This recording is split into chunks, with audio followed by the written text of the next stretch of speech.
Welcome to a family food story. We are Kevin and Christy Comstock. If you are new here, we are sorry that you're just now joining us.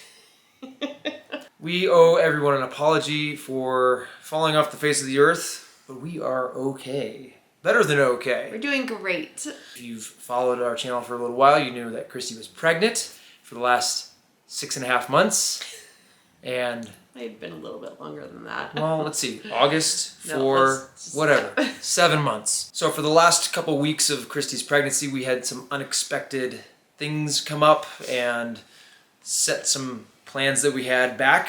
We had a number of unexpected things happen with my pregnancy and the birth of our baby. We shared a little bit on our community page, and we're going to share a whole lot more just in a few minutes after we give you a bit of an update as to what to expect for this channel and how we're gonna kind of move forward.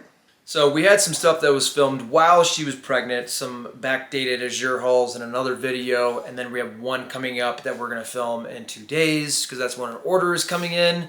While we kind of take a break, not really take a break, is going to give me the opportunity to catch up on some of the Comstock clan vlogs that I fell hilariously behind schedule on. So if you're interested in more of our family, you can check out that channel, the Comstock clan vlog. I'll also link that channel in the description.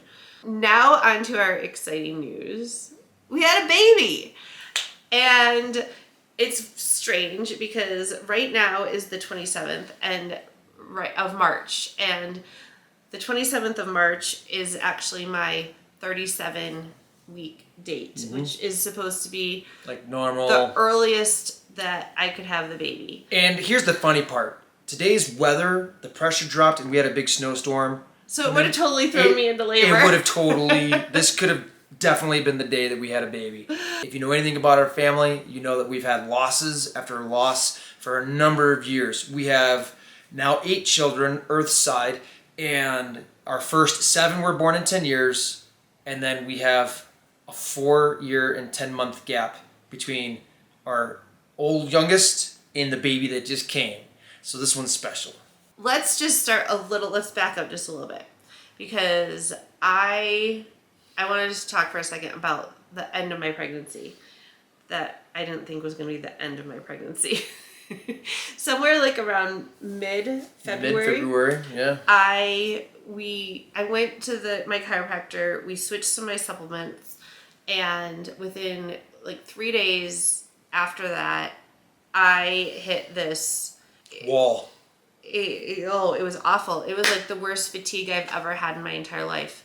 And I couldn't get out of bed. My heart rate is, I think, what it was attributed to. But my heart rate was hanging out in the 90s, like my resting heart rate. When I was up, it was in the hundreds, and it would like spike randomly while I'm laying in bed doing nothing. Her cardio would happen when she went to the bathroom. So went back to the chiropractor, did some adjusting and fixing, and it took a couple weeks, but we finally got me to the point where I was feeling better. And like I was feeling way better. I got my resting heart rate back down in the 80s. And it's like, okay, I'm happy. I feel good, and I'm going to be able to prepare for birth. Having this baby, and I'm going to be able to get a bunch of stuff done. But it was 2 weeks where she was out. Yes. Like, couldn't do anything in bed. Happy you have a comfortable bed. I am too. And so I think I had like a week. No, I don't even think it was a week. I think it was like it was a Wednesday to, yeah, it was a week. It was about Wednesday to Wednesday. And I finally started feeling better, started to like kind of catch back up from the 2 weeks and prepare to make the most out of the next 4 to 5 weeks that I had left of this pregnancy. Then on Wednesday, you went to work, and then we went to a teeth cleaning. He and I both had our teeth cleaned. Christy's mom and dad were going to buy dinner that night, so we drove down to a Euro place about 15 minutes away, and we're sitting in the parking lot. We got there like 20 minutes early before we had to pick it up. Yep. So we're sitting in the parking lot, and we were talking and doing some YouTube research and stuff. And this is my favorite part. We're just a few minutes away from getting the food. Okay? Get on the edge of your seat. Here it comes. Christy's holding the phone and we're talking, and all of a sudden she's like, my water just broke. I was like, you sure? Seriously? And she's like, yes. I'm like, are you really sure? And she's got stuff everywhere in the car. Now, mind you, it took me a minute to come to this conclusion myself because, number one, I'm like, I feel like I have to, like, all of a sudden, it's like, oh my goodness, I feel like I have to pee really bad right now. And I was like, oh no, that's coming out. Wait, that's not pee. I'm like, okay, good. I didn't just pee myself. But I think that I would have probably been more upset with you if you had peed. Like, come on, get a hold of yourself. So the thing is that, okay, after having 8 births prior to this, I have never had my water has broke 3 times before I went into labor with the first 3 children, Harbor, Grayson, and Asher. My water broke, but I get up at like 4 o'clock in the morning, I go to the bathroom, I sit down to go pee, and my water broke on the toilet with all 3 of them. And with the rest of them, every single time it broke in the pool right before they were born. Like went through labor, water breaks, baby's born. So water breaks, and she's like, we need to go to the hospital. And I'm like, hospital it is, here we go. Because at this point, she's 34 weeks. It's scary to have your water break at 34 weeks because it's 6 weeks before your due date. Yeah. And I'm not sure if it's different state by state, but in Colorado, you cannot have a home birth prior to 37 weeks. Yes. So. And we've had, we've skimped that a little bit in the past where we've had a baby that came a few days before 37 weeks. And most of our babies have come between 37 and 38 weeks. So early baby is not necessarily new to us, right. But 34 weeks is a totally different story. Yeah. So, I go, okay, she calls the midwife, tells the midwife what happened. She calls her mom and says, we're so sorry. You're going to either have to cancel the order or you're going to have to come get the food because my water just broke and we need to go to the hospital. And her mom's like, So no, her first response was, what? You're calling me? Why are you calling me? Because I don't ever make phone calls. Yeah. Ever. So I just start driving and I get out to the road and my brain is not working and I'm just like, I have no idea where to go. I'd been to this hospital before where we were heading, but I could not for the life of me figure it out. So I plug it in the GPS. I'm like, we're good. And then we start driving. It's about a 15-minute ride from restaurant to hospital. So in this drive, I am there's a lot going on in my mind. And at first, there's an element of fear. Just because you asked me if I could feel the baby moving. I'm like, not right now. I felt the baby moving earlier, but not at that this moment. Yeah. I just wanted to get to the hospital and make sure the baby's okay. Yeah. And because again, I have no idea. I have no idea about preterm birth. Right. But with this, I do have to say that there were a freakish number of things that happened over the last few months that I feel had really prepared me for this, prepared us for this. I knew this baby was coming early. Yeah. From New Year, around Christmas, New Year, you were we kept talking about, oh my gosh, we have an April 9th birthday and Easter. It happened at the same time this year. And her due date was April 17th. Mm-hmm. And I'm like, this is not going to work. And you're like, it's going to come before April. I need to be ready. I need to be ready by April 27th was my first. And then I was like, I need to be ready by the 20th. No, you said April. What you meant to say is March, March 27th March. was her, like, I need to be ready by March 27. Nope, I need to be ready March 20. I need to have I kept everything. Feeling like it needed to be earlier and earlier and earlier. There was even a point in time where I was taking a shower, and this is where like weird things happen, and I just had this like, it's not a daydream, like I don't know, but just this like, it's not a like, I don't know. We call it vision. Sure. Of going to the hospital and having a baby and having to have a C-section because it was so early, and this is the first I'm hearing of this vision. Like, well, honestly, and this is the thing that scared me, like when we went to the hospital, like I kept thinking to myself, it's too early. I'm going to have a C-section, have the baby, and they're going to rip my uterus out, and I'm not going to be able to have any more babies. Like, that is what kept coming. Like, that's like the fear element. I think. That was not. Okay. I think, well, and this is the thing, is that, like, this is where I don't totally trust anything that I feel like God shows me, is because I feel like I throw my own fear into it as well, and it kind of gets jumbled up. And so it's like God showing me something, but I can't quite pull out exactly what that is, because it brings on an element of fear. And then also, I remember telling you, I think that God knocked me out and put me in bed for 2 weeks to prepare me for this baby coming early. Like I told you that just as I was starting to feel better, said, I think that like I was going at a pace that I expected to keep up right until the 27th, that was going to put us in a place where we were in a really good, productive manner of everything's ready. Yep. Like at the house, work, for the baby, with everything. Work, and all of that.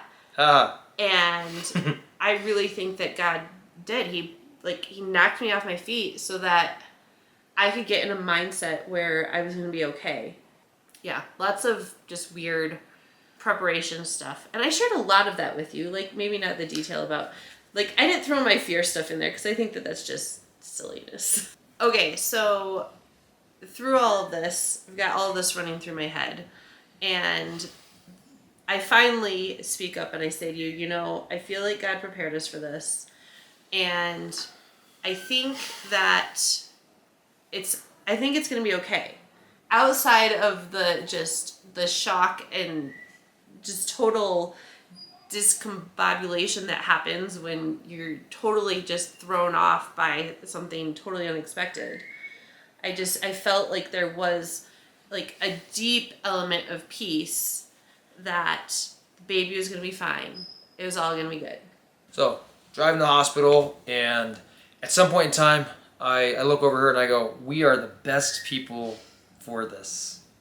Because when Xander, our son that was stillborn, was born, she looks at me like, not breathing baby in arms. She grabs me. She goes, we're the best people to handle this. And I'm like, he's crazy. I'm like total distraught. So it was my turn. This is because this is something that I've worked on. Like, this is a thought that I have worked on for years. When I feel like I don't deserve this, I shouldn't have to deal with this, I've taught myself to go to the thought of, I'm the best person to handle this.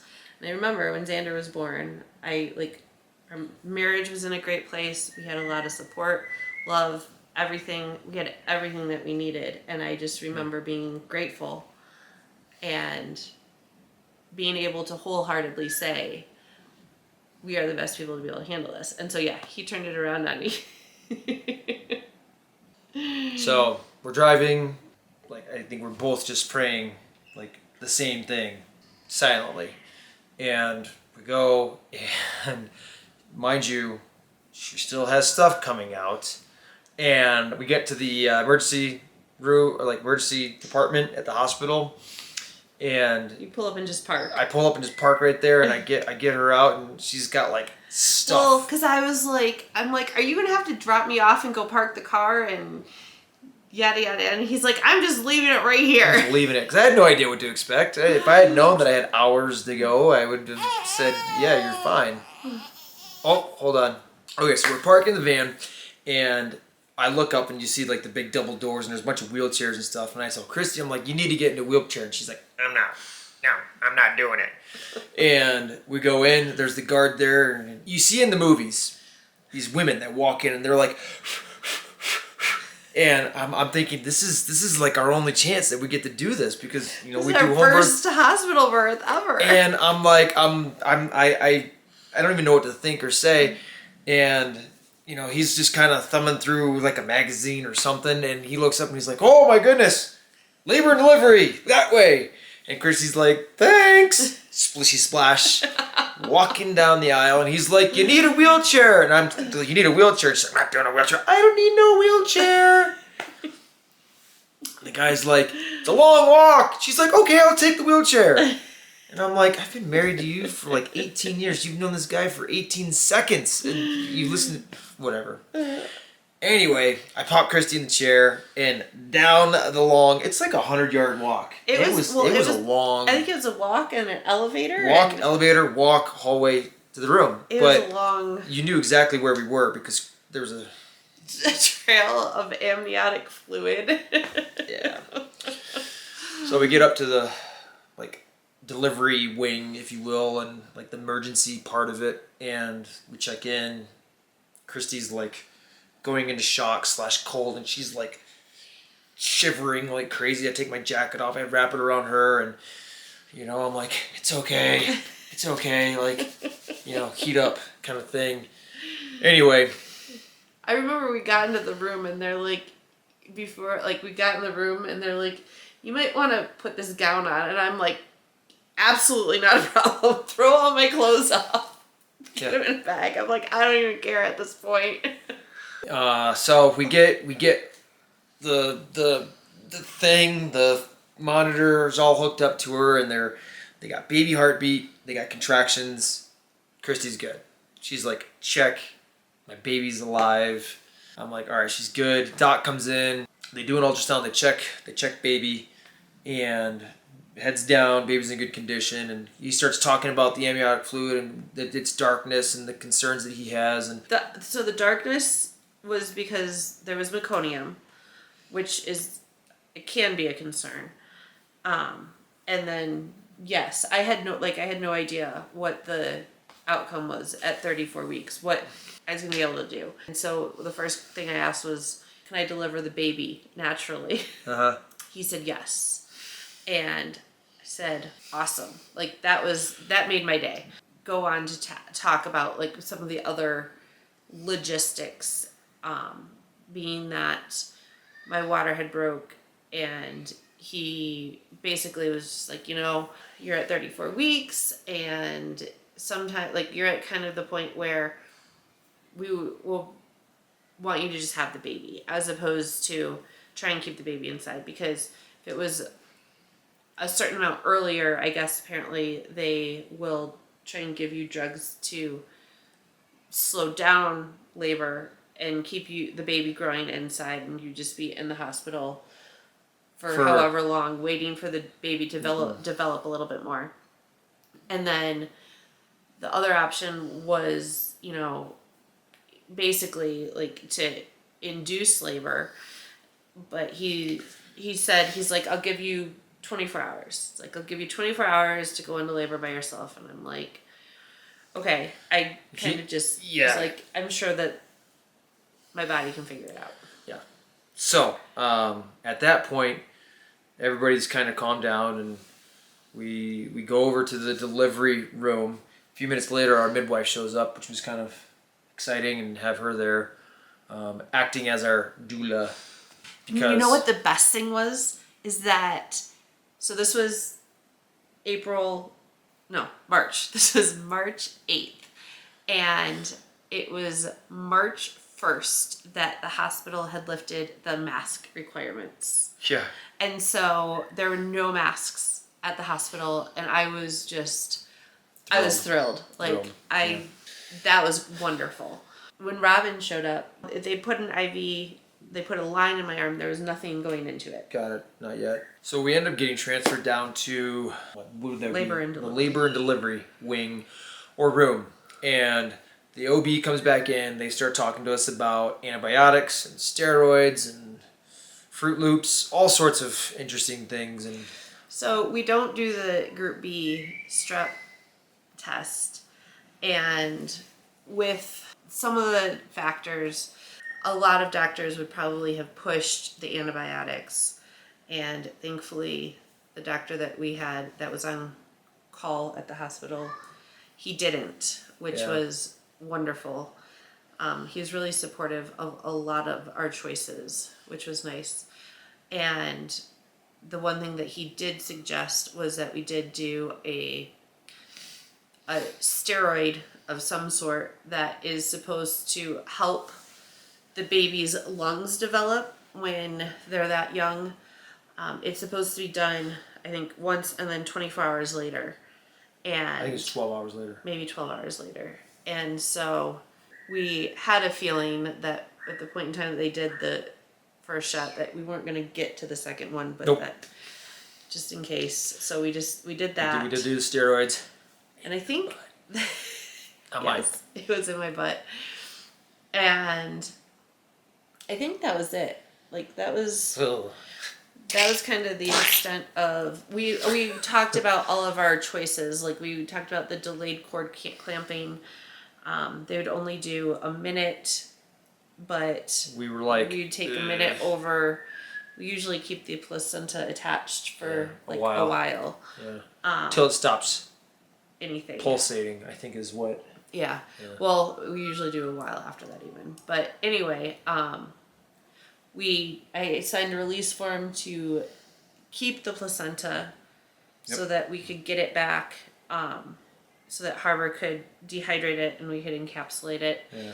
Just like the fact that we wanted some skin to skin time with baby.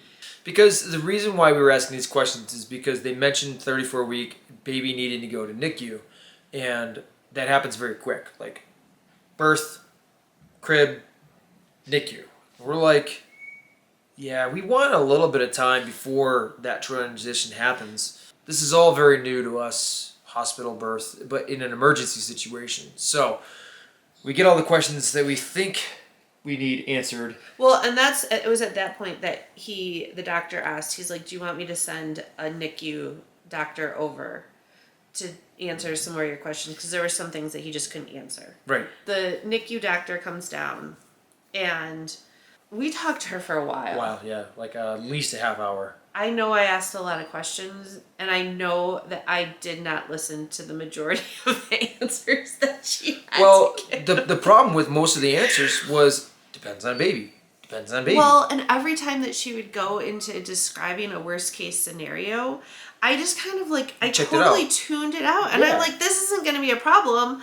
And there was one time where she starts answering my question, and she's like a few minutes into it, and I'm like, hold on, wait, I need you to totally start over because I didn't hear a word that you said. No kidding. And I remember that's funny because, yeah. Because I just kept thinking to myself, this is not, this baby's going to be fine. Yeah. So, NICU team debrief is done. Well, the things we asked, or Robin was wise enough to ask, what are the benchmarks that this baby needs to be, cleared as okay? And it was...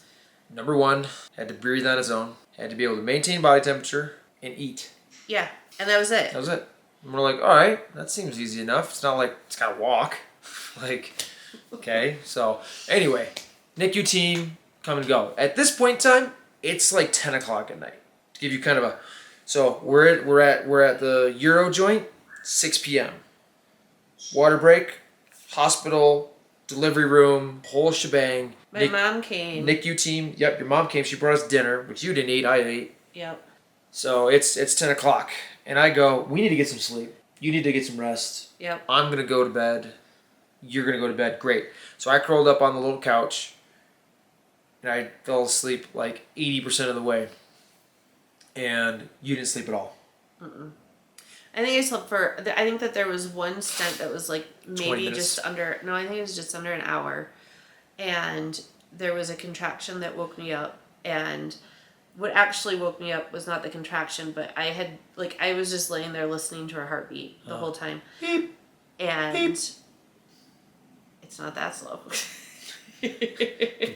So long story short, 2:46 rolls around and you get up to go to the bathroom again, and you're like, I really am hoping to go back to sleep for a couple hours just to get some rest.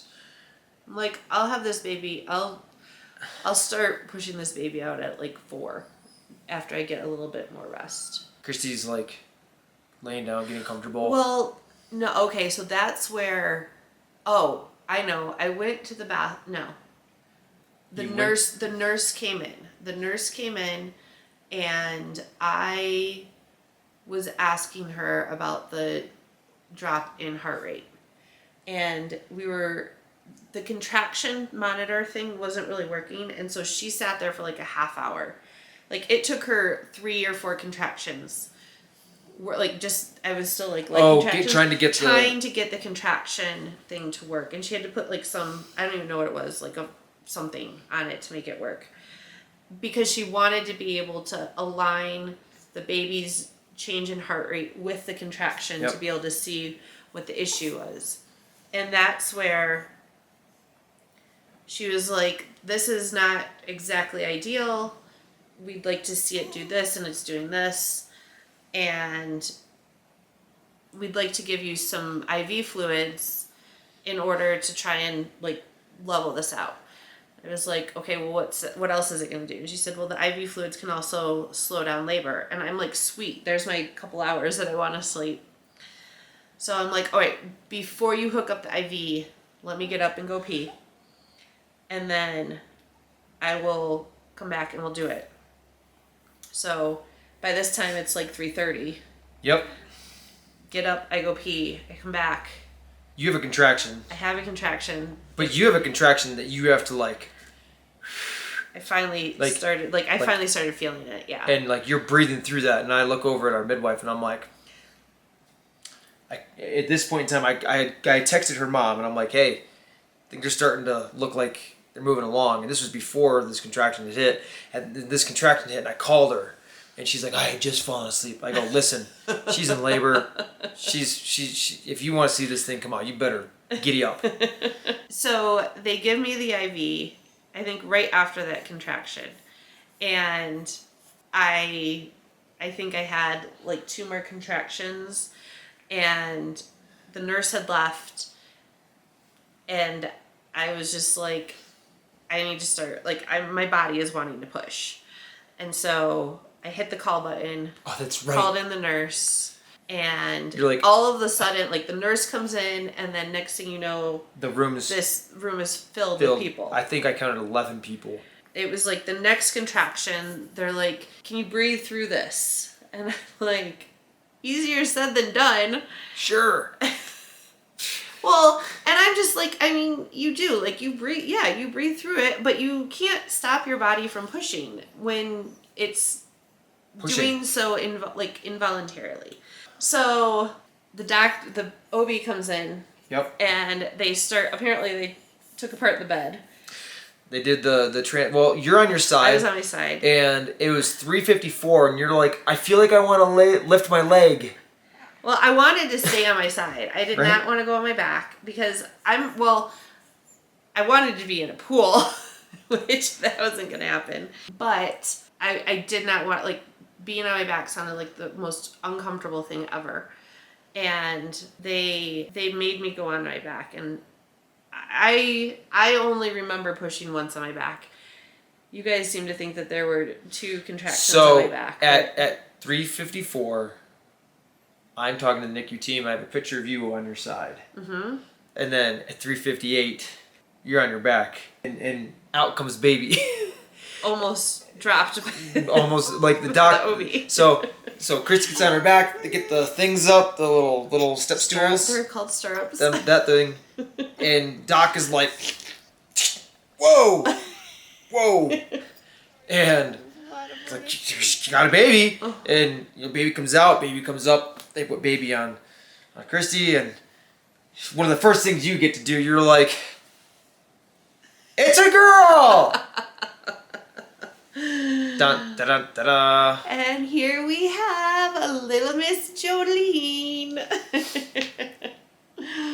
So, baby comes out, and I'm looking at this baby, and I'm like, this is not what I was expecting. I don't know, 34 weeks, I was just kind of Thinking teeny tiny. small, like baby. And out comes a 6.5 pound, 19 inch long. She's got long fingers, she's got fingernails, she's got hair, she's screaming, like talking to us, And I'm like, there's nothing wrong with this baby. This looks like every other baby that we've had born, a little smaller compared to some of our. Yeah, she wasn't a 10-10. She wasn't no Asher.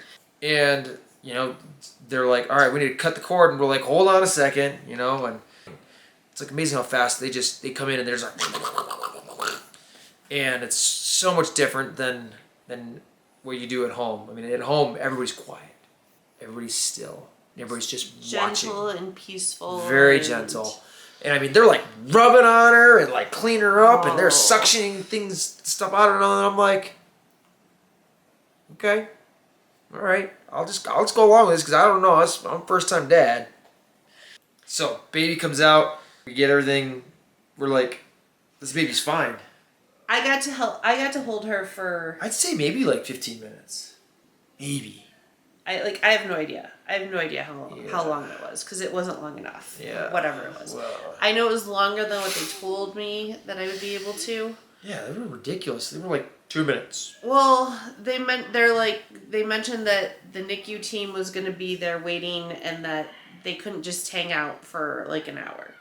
Anyway, so I hold her. She seems fine. Yeah. And take her over. They take her. They weigh her. And she weighs in at the 6 pounds, 9 ounces, 19.5 inches, and has an APGAR score of 8 and 9. And which I think we talked, I'm pretty sure, I don't think you even have a 10 APGAR score in Colorado because of the altitude. Yeah, probably not. We then, once they do a few things over there in the room, they then take her off and Kevin goes with her. So then the nurse starts pounding on my stomach. And I get to the point where she's like pushing on my stomach and pushing blood out. Ooh. And apparently I got to the point where I got over 500 cc's of blood loss. And to give you a perspective, 500 cc's is like a pint. So the nurse then informs me that the amount of blood that I had lost technically qualified as me hemorrhaging and that she needed to do the Pitocin through an IV. She also informed me that the amount of time that it's supposed to take for the Pitocin to go in through the IV is like an hour. And she's like, but I can speed it up and do whatever I don't know how long how quickly she sped it up. Did that, and apparently, I continued to bleed, and so we did another round of Pitocin in the IV, and then she did another drug in the IV, and then she did a round of Pitocin shot in my leg, and then she did another round of some other drug in an IV, and they wanted to do Cytotec, and we held off, and thankfully, finally, I stopped bleeding enough to pacify their policy. And the reason why I say this is because the amount of blood that I lost, I don't think would have been a concern had I not been in the hospital. Yeah. This 2 hours without my baby keeps getting extended. And I'm like, do whatever you have to. Except for the Cytotec makes you sick. Like, it makes you have flu-like symptoms, headaches, throwing up, all kinds of nastiness. Yucky. I'm like, I am not interested in that. And so finally, I'm like, I need to get up and go pee. Well, sure enough, my bladder, one of the things, when you do a home birth, my midwives are always really good about making sure that I get up and go to the bathroom right away. because your bladder, I'm gonna take her. Yellow. Your bladder Yellow. being full can prevent your uterus from clamping down and stopping bleeding. And so, sure enough, my bladder was like Yellow. full and pushing my uterus up and out of the way. And once I went pee, I finally stopped bleeding. And it makes me mad that the nurse didn't tell me to go pee earlier. We're past the 2-hour mark.